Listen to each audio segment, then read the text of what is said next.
અમદાવાદના ચાંદખેડામાં ભાજપના ઉમેદવારોનો વિરોધ થઈ રહ્યો છે। યશ જાદવ નામનો વિરોધ કરાયો છે। નામ સામે આવતા જ અનુસૂચિત જાતિ મોરચાના પ્રમુખ કાર્યકર સાથે રાજીનામું આપવા પહોંચ્યા છે। ખાનપુર ભાજપ કાર્યાલય પર 15થી વધુ કાર્યકરો પરિવારવાદના આરોપો સાથે રાજીનામું આપવા પહોંચી ગયા। તો બીજી તરફ ગુજરાત કોંગ્રેસના માઇનોરિટી ડિપાર્ટમેન્ટને વાઇસ પ્રેસિડેન્ટે રાજીનામું આપ્યું। દરિયાપુરમાં ઉમેદવારની પસંદગીથી તેઓ નારાજ હતા।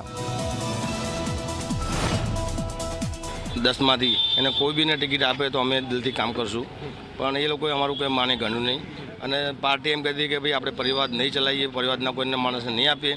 તો હાલ એ પરિવારના નવો છોકરો કાલ આવવાનો એને કોઈ તત્વ કોઈ વિસ્તારને કોઈ જ્ઞાન નથી અને એના બાપા કોર્પોરેટ હતા, એની જગ્યાએ એમના છોકરાને ટિકિટ આપી દીધી છે અને અમારા બધાનું મન દુખાણું છે। ગુજરાત કોંગ્રેસ દ્વારા માત્ર અમિત ચાવડા સાહેબના લેટરપેડ ઉપર દરિયાપુર વોર્ડમાંથી માત્ર એક નામ જાહેર થયું હતું, જે હતું નીરવભાઈ બક્ષીનું।